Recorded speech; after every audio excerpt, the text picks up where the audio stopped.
Every real estate agent has a story. You tell it in the marketing you do, in what you say on social media, and what you say when you answer the phone or reply to a text message. That's the part of your story that you control.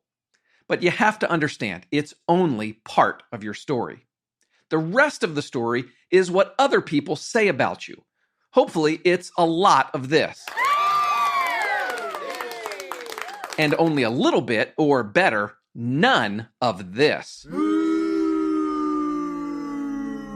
The leads and clients you work with talk to their friends and family. They write reviews about you on Google, Zillow, HomeLight, and countless other sites. And what they say about you might matter even more than what you say about you. There's a lot to learn about online reviews, how they impact your Google rankings, how to reply to reviews in a way that gets you more business, how to ask for reviews without running afoul of Google's guidelines and the FTC's guidelines.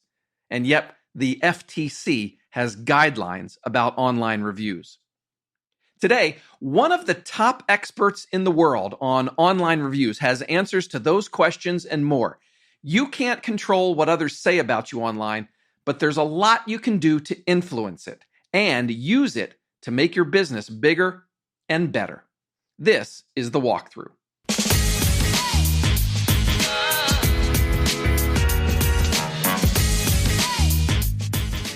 Hi, everyone. I'm Matt McGee, editor of HomeLight's Agent Resource Center and your host every week on The Walkthrough. On this show, you'll learn what's working right now from the best real estate agents and industry experts in the country. At HomeLight, we believe in real estate agents. That's why we created The Walkthrough. We're on a journey to find out how great real estate agents grow their business, stand out from the crowd, and become irreplaceable. You can get involved in the show in two different ways. Leave a voicemail for me at 415-322-3328, or you can send an email to walkthrough@homelight.com. I do read and hear all the messages that come in. Today, we are talking about online reviews. I love reviews. That's the voice of Mike Blumenthal, co-founder of an online review management platform called GatherUp. And quick disclaimer, it's the platform my wife uses for her real estate business. Another disclaimer, Mike is also an old friend of mine, going back probably 15 years now. And I can tell you, you will never meet anyone who is more passionate or knowledgeable about online reviews. I really, really believe that. You know, reviews and testimonials are important in real estate, but are you getting enough online reviews? And are you using the ones you get to their full potential? I asked Mike to come on the walkthrough to help you with that. Get more reviews, get better reviews, use those reviews to your benefit, and do it all within the guidelines that cover online reviews. In our conversation today, I ask Mike things like, do reviews help you rank better? Are they good for SEO? How do you get more reviews? And how do you do it without harassing your clients into writing them? Why is it risky to run a contest to get more reviews? And there's some secret sauce in this next one. How can you reply to reviews in a way that helps attract more clients down the road? All that and more is coming up. At the very end of the show, I'm going to tell you about a special Facebook community that we are starting just for walkthrough listeners like you. So stay tuned for that. But first, let's walk through the world of real estate agent reviews. Mike is a big believer that reviews can make every part of your business better. And that's where our conversation begins. Reviews take on a life that is so amazing to me because they can inform a business's process to improve, for example. They can inform the content decisions of a business, the advertising decisions of a business, the marketing decisions of a business. So reviews can play such a bigger role in not just asking one customer, getting one Google review, but taking that review and sharing it 5 different ways from a marketing point of view. or taking the intelligence from it and using it to improve your departments, improve your front desk, improve your whole business so that you go from getting reviews to earning reviews, which is where I think every business wants to be. Yeah, and I can expand on that a bit with a story about my wife. Carrie's a real estate agent, as you know, Mike, and she had a review that came in, I think it was about a year ago from a client. It was right before I joined Homelight. It was a 4-star review, which is nice, of course, but the review itself was revealing. I'm trying to remember the exact wording and situation, but it was something along the lines of, and this is the client speaking, when we went into the walkthrough, the agent who showed up wasn't able to answer some of my questions. It was something like that. Now, that's part and parcel of running a real estate team, right? If the main agent isn't available, then you have other agents on the team that can fill in. And so what Carrie determined was that she had not done a good enough job of communicating that to the client in advance, that there would be the possibility of someone stepping in. So that gave Carrie the opportunity to sort of rethink that part of the communication process. And that's the kind of thing that you're talking about here. Absolutely. And possibly retrain the employee or give additional training to the employee to help them understand why the customer didn't think they were quite prepared. So absolutely. And I think that can be done in aggregate as well. So you can look at multiple locations or multiple agents to get trends about the business. You can look at reviews about specific agents to understand where their strengths are. You can look at the 2, 3, and 4-star reviews that they gather to understand what things you might improve to help them be a 4 and 5-star review. Those sorts of things on a strategic level, business improvement level. But then on the marketing level, it's also incredible, as you demonstrated, and we sort of stole your idea, why not use your reviews for social sharing? And why not use your reviews for content on your website? Why not use it for a basis for formulating your ad campaigns? Those are all incredibly valuable uses beyond the quality issues the management issues that I think are intrinsic in reviews. Yes, exactly. Use them for social sharing, content on your website. And this goes back a couple of years, I think, but we made a word cloud of Carrie's reviews.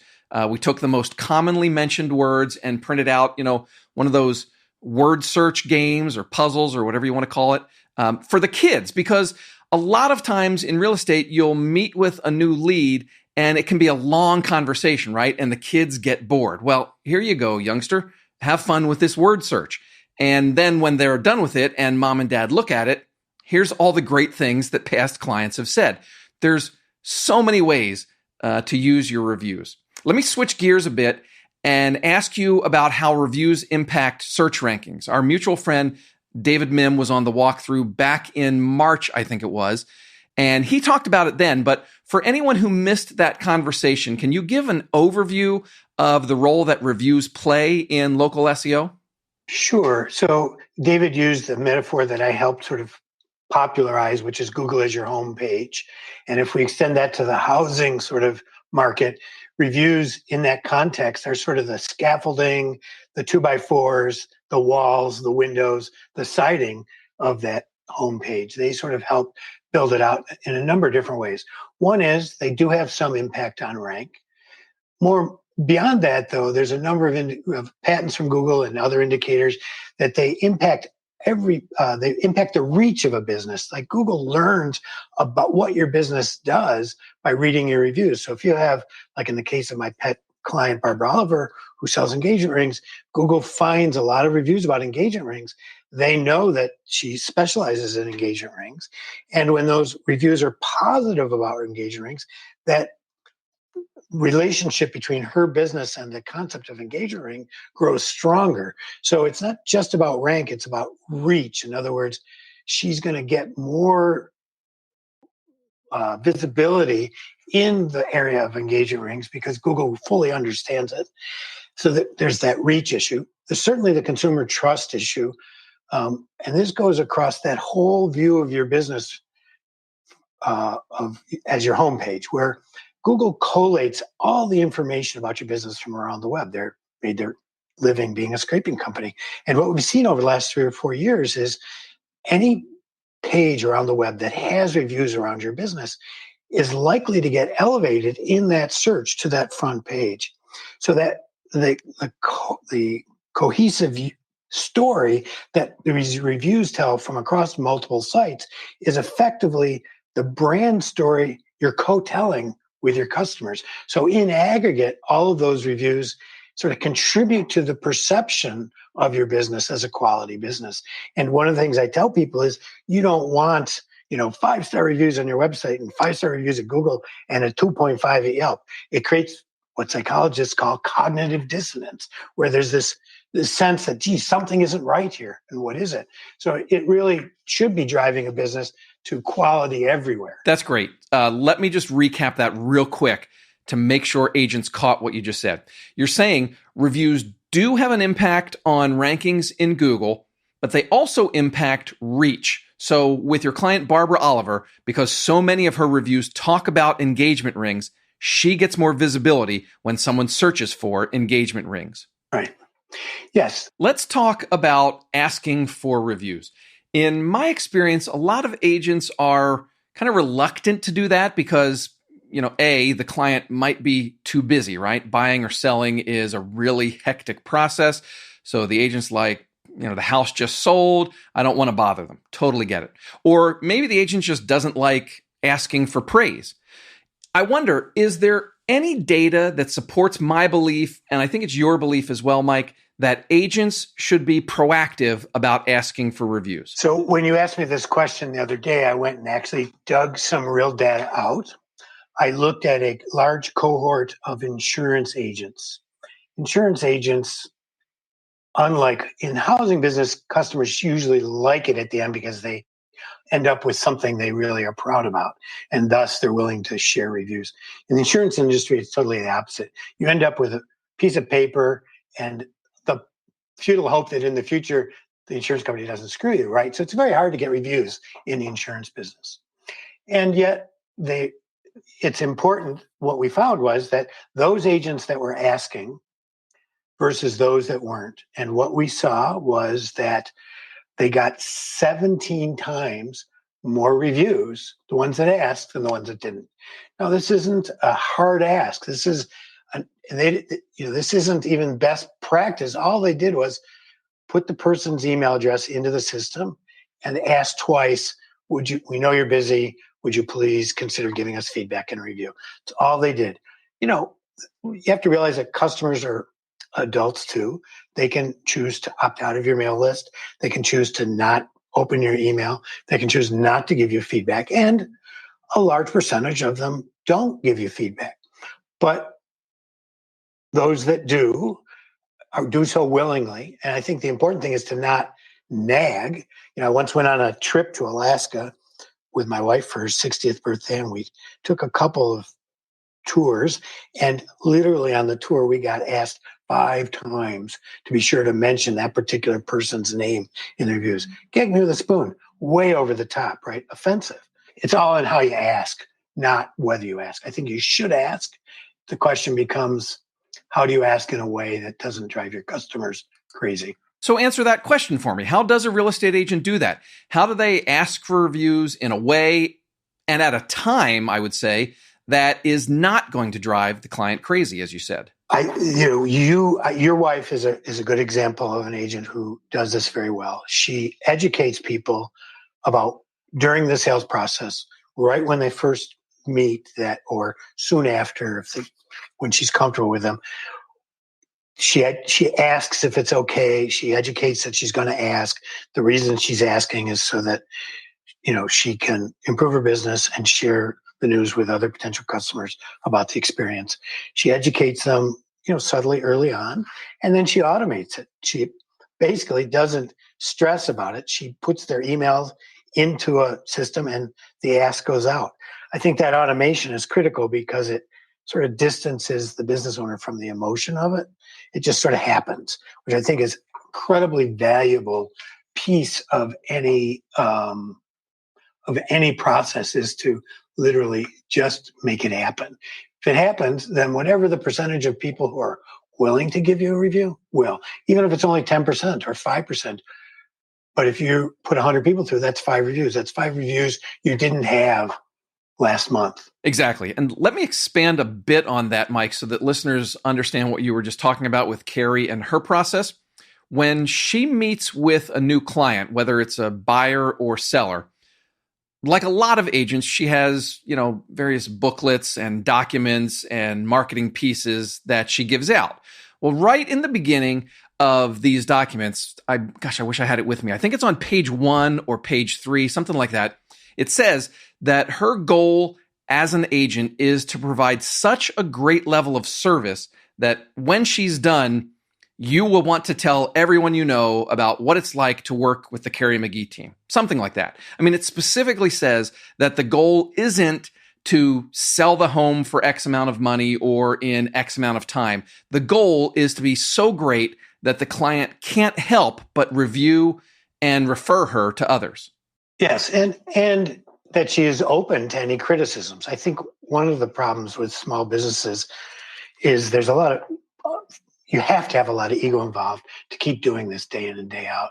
But unfortunately, sometimes that ego prevents you from really being ready to listen. So one of the things I'd say in starting a review program is to try as much as you can to check your ego at the door so that you are open to both the good and the occasional bad that comes out of this. Right. Yeah. Because that bad can be used positively as well.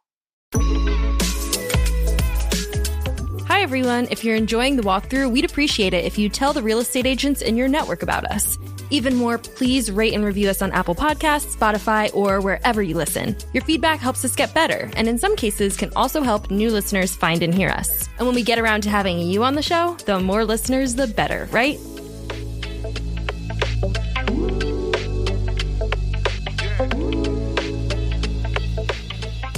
We need to talk about the rules of the road here, Mike. Zillow says it doesn't want agents to offer compensation in exchange for reviews. I think they all say that to some degree.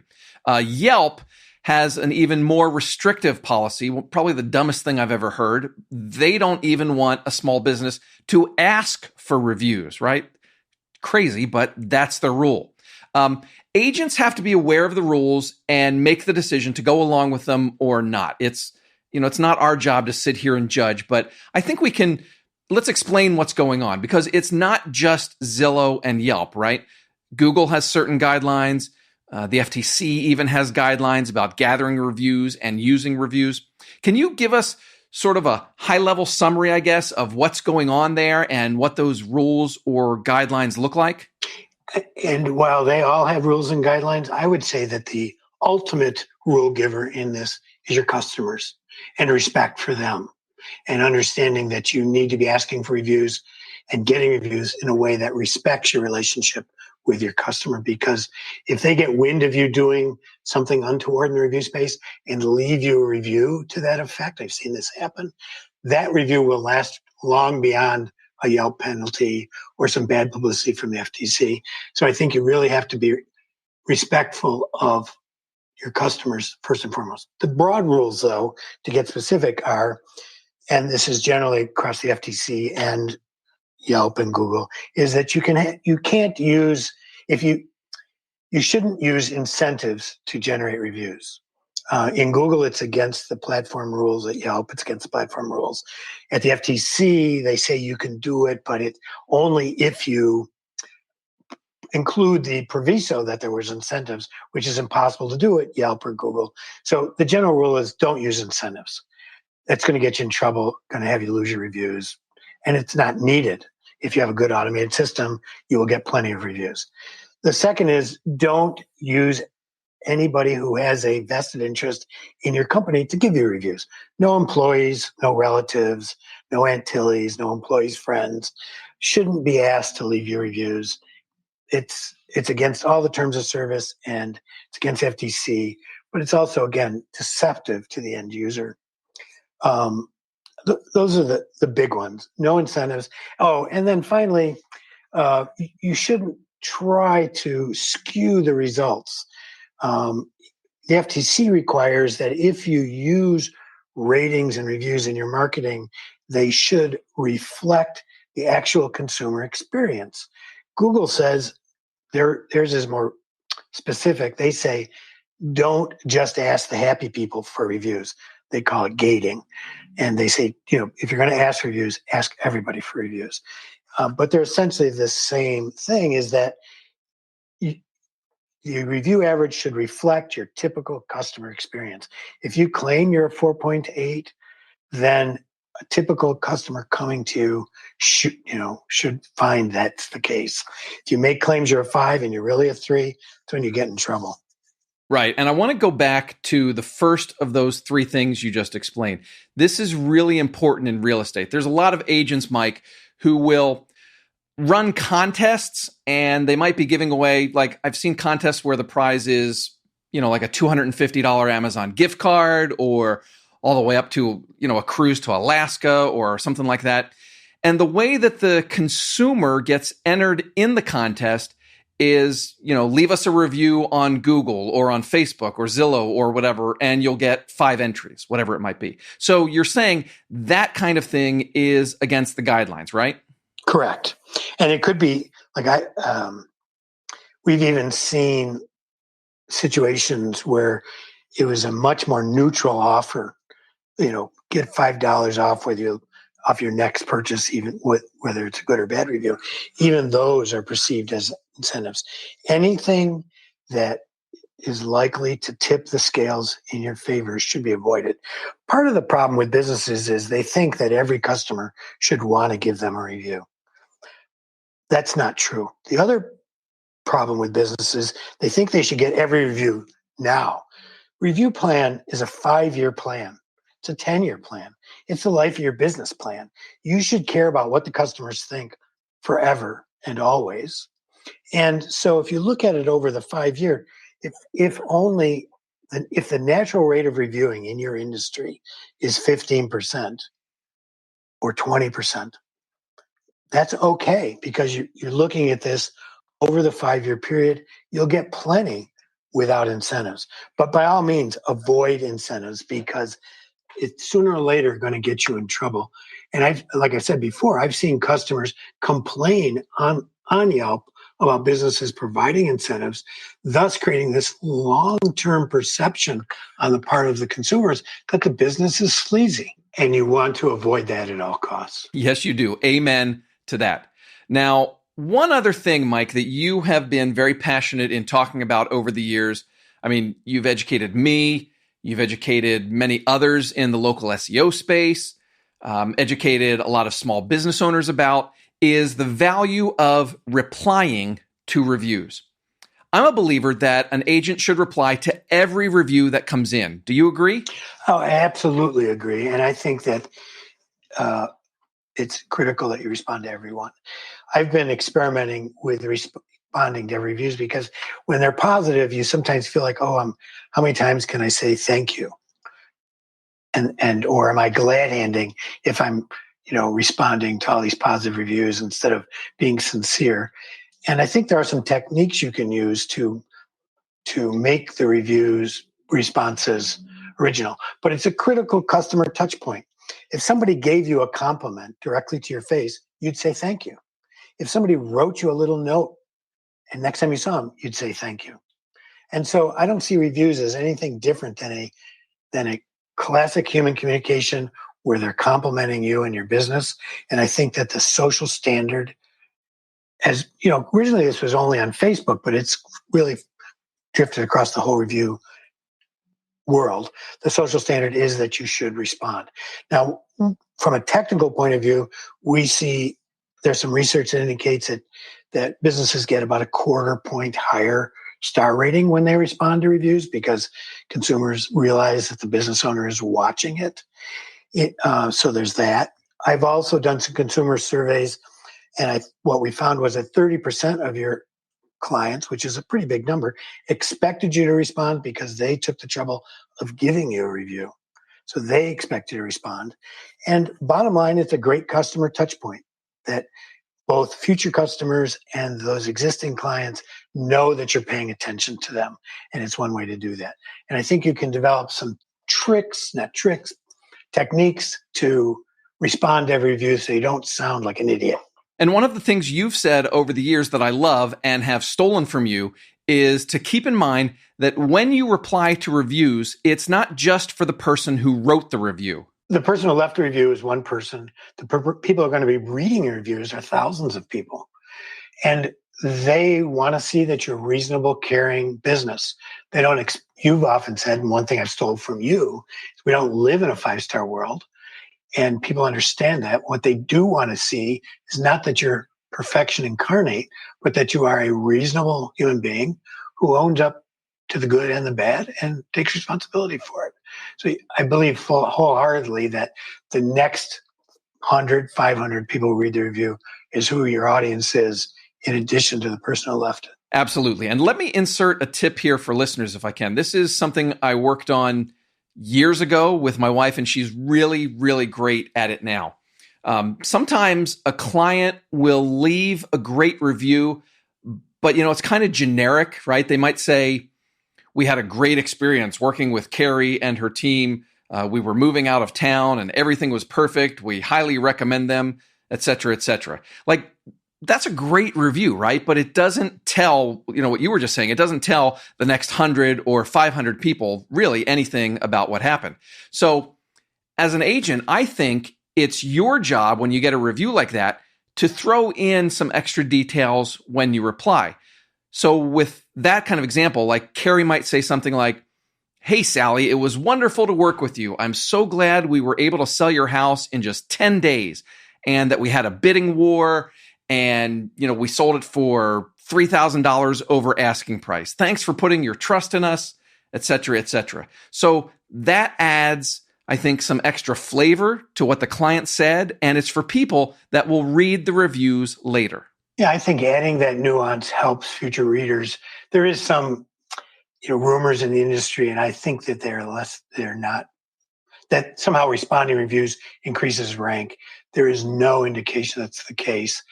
But I do believe there's a lot of value in it because, like you just mentioned before, you're writing this for your next 100 or 500. And if they have a better sense of what you do and how you do it, and that you pay attention to those details, they're more likely to want to do business with you. You're looking to be a reasonable, educated professional, and that's one way of demonstrating it really clearly. And it also gives you a way to tailor your review response so it's different for each person. So you start by addressing them by name, that personalizes it, and then you speak a little bit about their experience and what you did for them.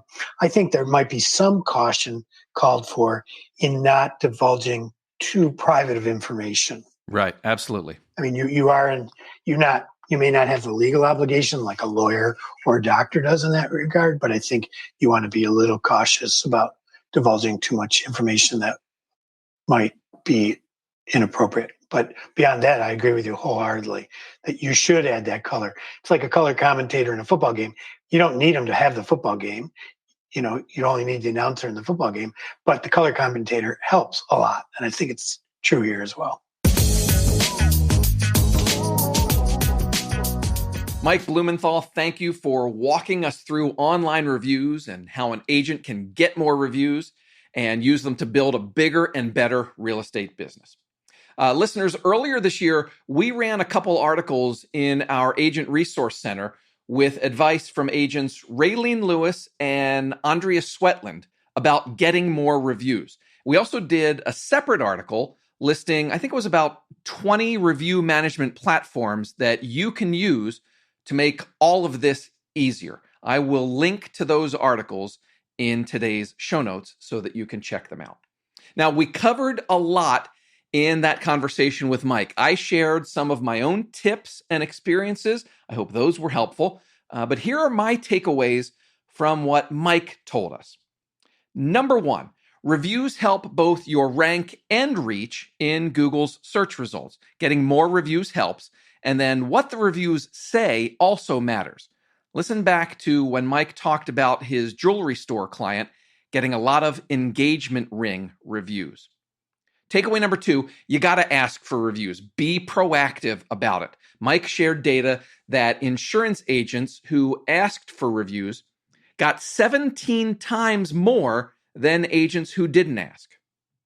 Takeaway number three, all the review sites have rules and guidelines. Even the FTC has them.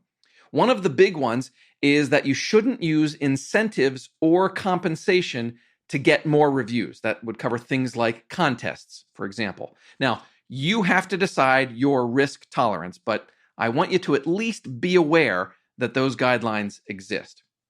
And then takeaway number 4, make sure you reply to all the reviews you get. And remember that what you say is more for future customers to see.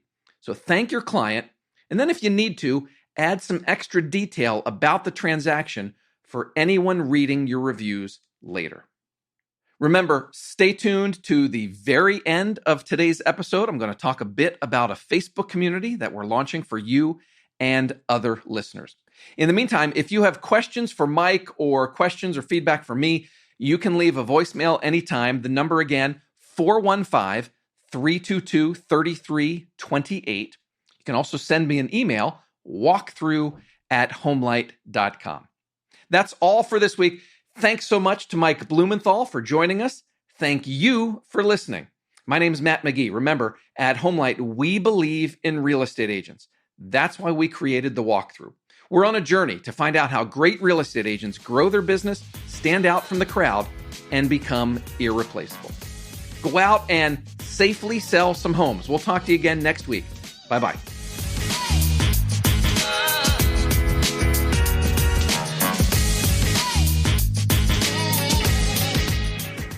Hi again, everyone. Thanks for sticking around. I want to tell you about and invite you to a special Facebook community that we are launching for walkthrough listeners like you.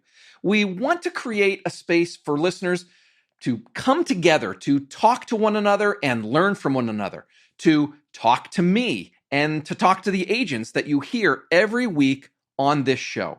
In fact, depending upon when you hear this, it might already be launched. If you do a Facebook search for groups, you might find Homelight Agent Press Room. That is not the one I'm talking about. That is an older group, totally different. The new group will have a different name, still to be determined, but it will specifically mention the walkthrough. So look for that one and come join us. If you can't find it, send me an email and I'll let you know how and where to join. Super excited to connect with you soon in our new Facebook community. Now I am really finished. Thanks again for listening, everyone. Bye-bye.